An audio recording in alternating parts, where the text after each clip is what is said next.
Sometimes I wish movies was people. Wouldn't that be cool? Wouldn't that be cool to hang out with your favorite movie? I get the feeling like, Wayne's World is that friend who's just a blast to be around. They don't need drugs. They don't need alcohol. They're just naturally fun. Of course, hanging out with a Muppet movie is what you would do when you've had a really bad day and you need some reassurance and someone to talk you back up and convince you that there's still beauty in what you do. And then there's this movie. I really wish this movie was a person, because then I could punch it in the face. And I would punch it again, and again, and again, and again, and again, and again, and again. And I would punch it and punch it and punch it till my punchler got sore. And then I would switch to my other one, and I would punch it again, and again, and again, and again, and again, and again, and again, and again, and again, and again. And then, well, by then I would probably be very tired and I would need to go take a nap. But then when I woke up, I would punch it again. So, as you can no doubt glean, I am not very fond of this film. This movie is everything that is wrong with modern movie making. This is a film that has no reason or desire to exist. You can just tell that the producers of this film had no interest in it. They were not trying to tell any kind of compelling story or do anything interesting or new with these characters. No, they were banking on the fact that they owned a recognizable brand with an established history and trying to hang on to what little goodwill the original in this series might have stirred up before it completely vanished from people's memory. Laziness just oozes off of this thing.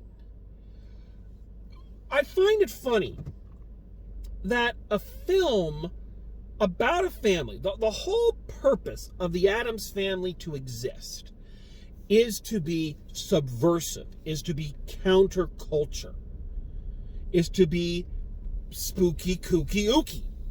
All right? The original sitcom was something completely different from anything that had been seen before. The two very well regarded, and might I add, films that still hold up, 90s movies, were not like anything that you had seen up to that point in the 90s, believe it or not. And yet, for a brand that thrives on nonconformity, this thing uses every fucking trope of CGI animated movies.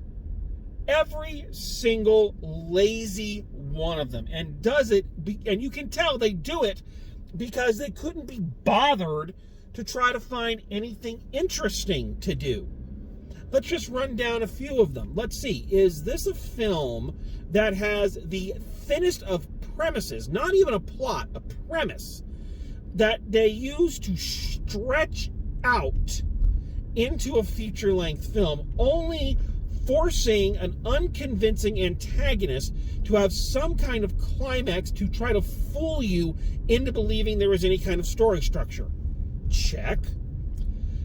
Is it populated with so many pop culture references as to guarantee that it will be dated in less than 3 years? Check.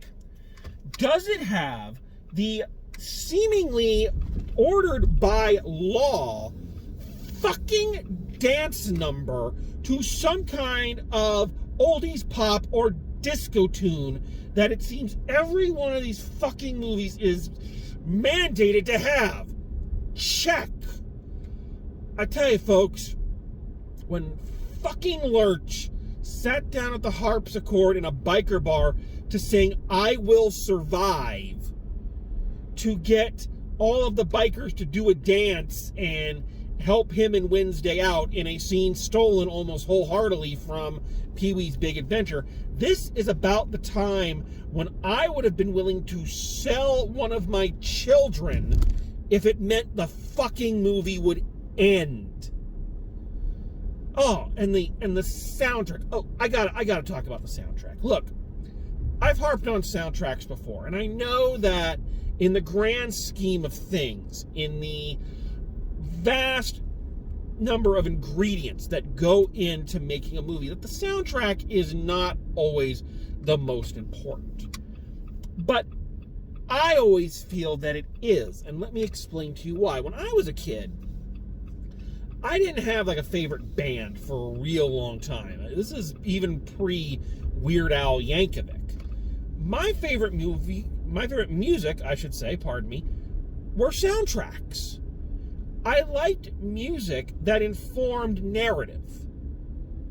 I liked music that had some connection to a story or an emotion. Even now, when I collect music, one of the things I'm always thinking of is, where would this fit in a movie? What might be going on in a film or a play while this song is playing? And I don't think people really understand what goes into creating a truly memorable soundtrack. What did the 80s do so right that so many other generations just can't seem to latch on to?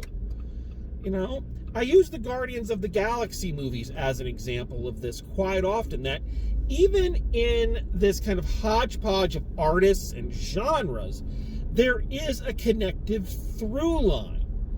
The music in the Guardians of the Galaxy movies is helping to move the story along. It is helping to underscore emotional moments. Okay? Those songs are very carefully selected. The same thing with great 80s movies and those classic soundtracks is they are classic not just because the songs are good, but because they fit the mood of the piece, usually headed up by one signature song written specifically for the film. All right? A good soundtrack aids the film.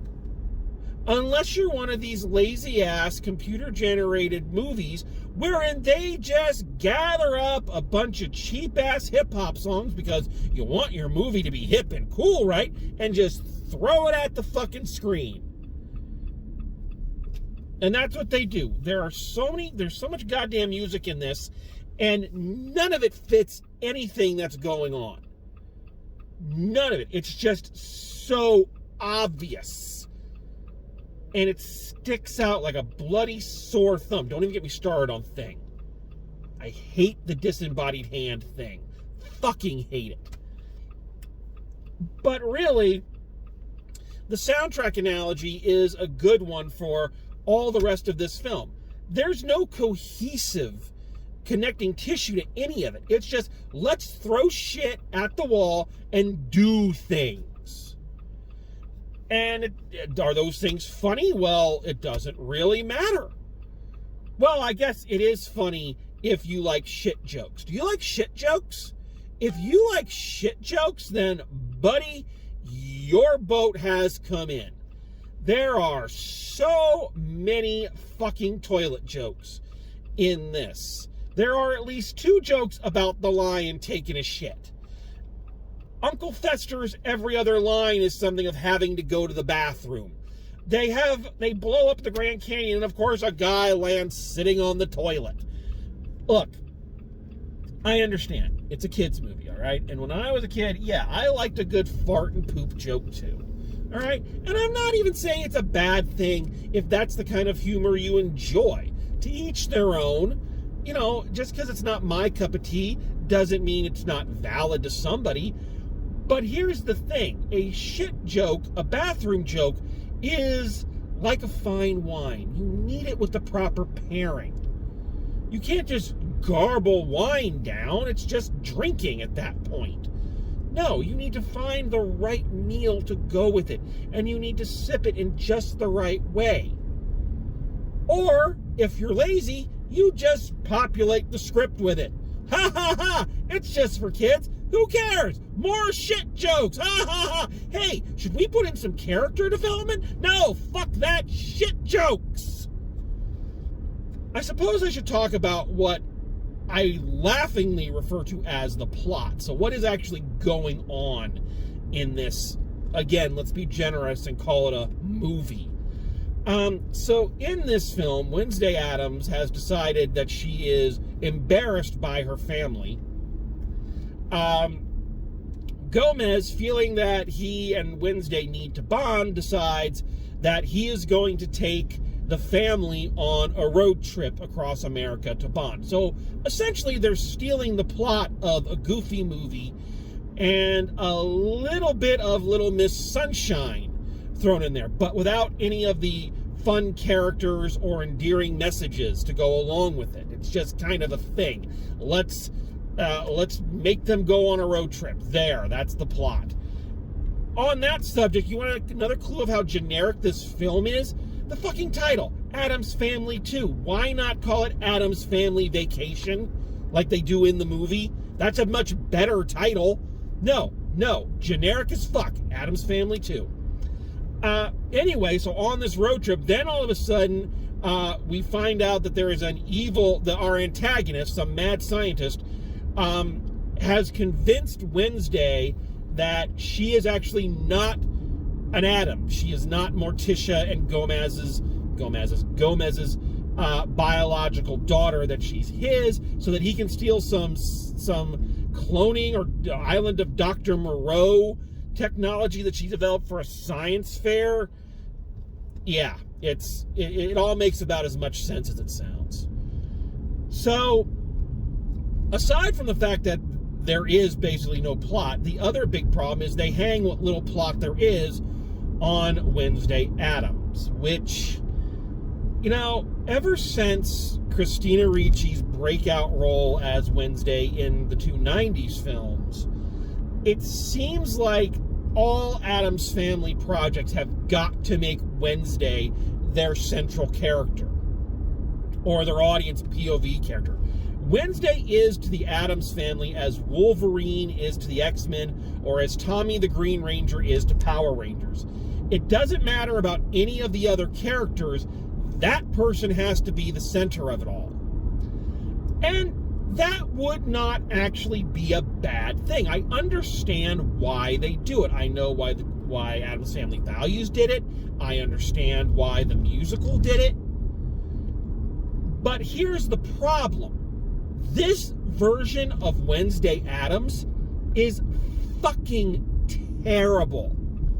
She is one of the most irritating and unlikable animated characters in a long time. One of those situations where the writers seem to think that just making her snarky, Bertha better than you, more intellectual than everyone else, so much more above it all than everyone else, somehow made her endearing with girl power.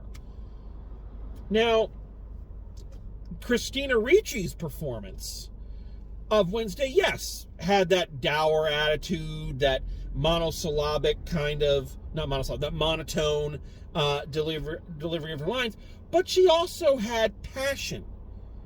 She had positive qualities. She loved her family. She was dedicated to them. She had a sense of justice. This Wednesday, imagine if you took, let me give you the recipe for how to make this Wednesday Addams. You take the uber smart, uber self-important, and being embarrassed by an oddball family aspects of Lisa Simpson. Throw those in the pot, all right? Now, let's take the mad scientist, megalomaniac aspects of Stewie Griffin. Throw those in the pot. Now let's take the monotone line delivery of Tina Belcher. Throw that in the pot. Now we are going to surgically remove anything that makes those three characters fun, endearing, and enjoyable to be around. And that's how you have this Wednesday Addams. It is a character that I absolutely loathed and could not get behind the just because you're so much smarter than everyone, that doesn't make you a better person. Okay?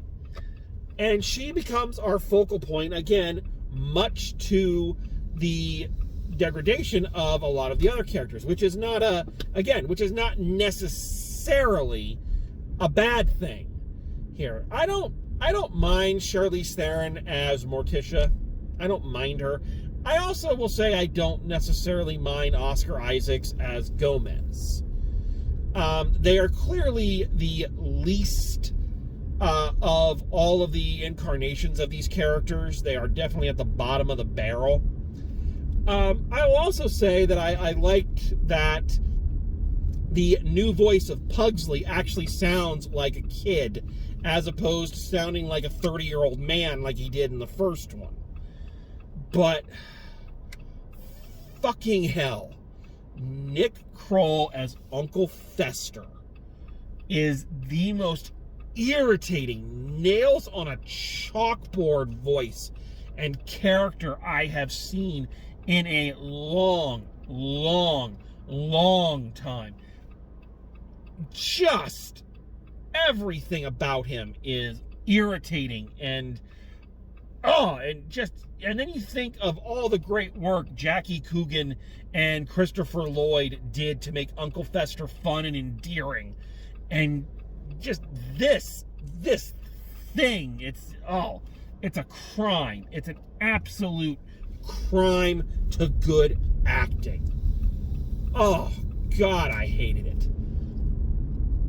So the question comes up as I'm going through this, is there anything positive about this movie? Yes, it is. The positive thing about this movie is that it actually makes me have a greater appreciation for the first Addams Family movie, the first animated one from a few years ago. It actually makes me look a little bit more fondly on it and actually give it a little bit more credit than maybe I did at the time. Look, the first one of these was not perfect.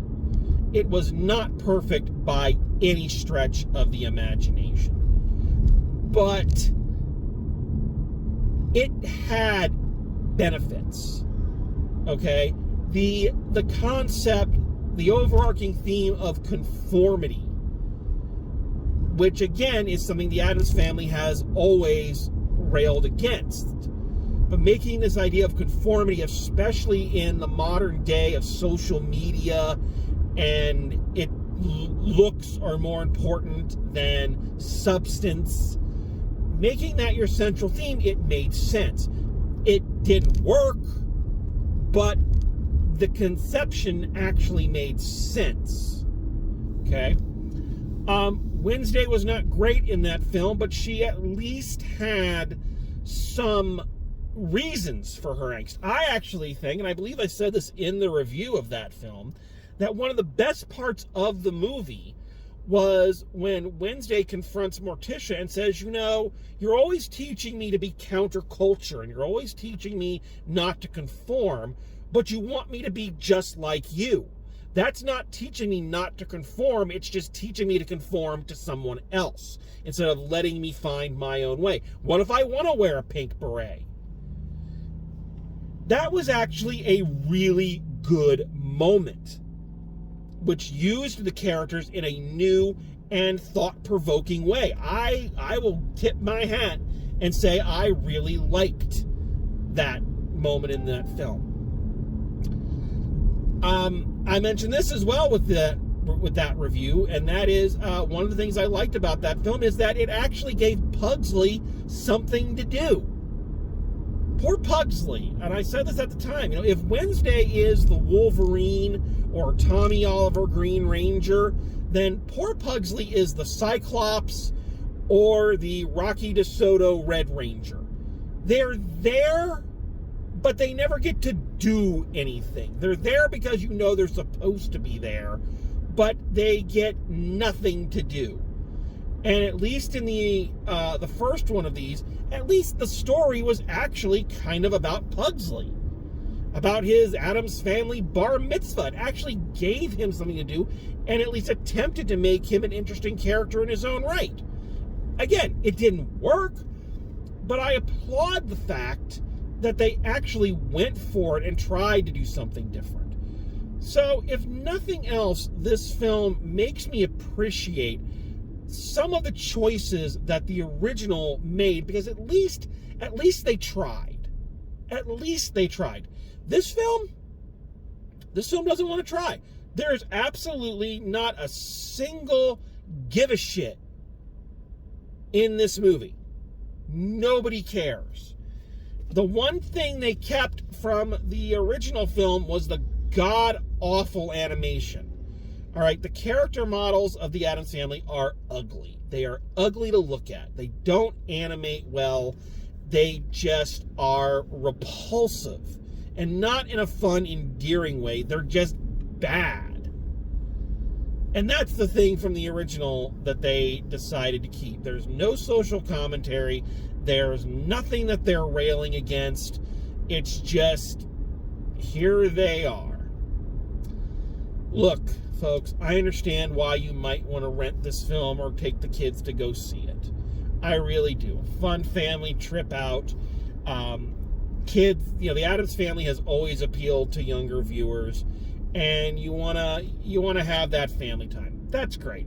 But folks, there are so many better options. Go watch the 90s films. Hell, go watch the first one of these films. Go watch the original TV show. Anything is better than this. Anything in its canon is better than this. It's because at least those tried. This one, it couldn't care less. And they're really going to be fucked if it does good enough that they'll make a third one, which will somehow manage to destroy the space-time continuum by caring even less than this one did. So, final grade for Addams Family 2.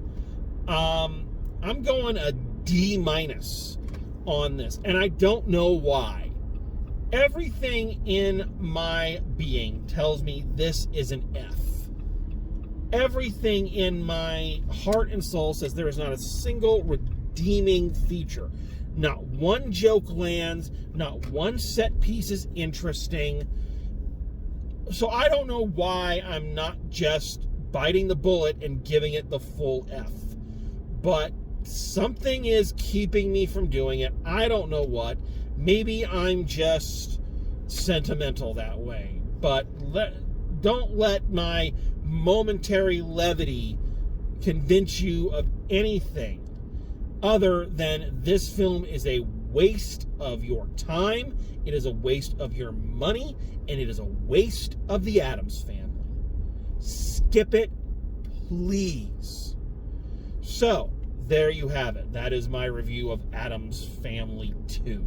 So, sorry for tripping over my words a little bit. It's been a very long day at work, and I probably should have held off on doing this review, honestly. But, whatever. It's done now. Come back, catch me for the next one. Thanks for joining me, and as always, drive safe, and I will see you at the movies.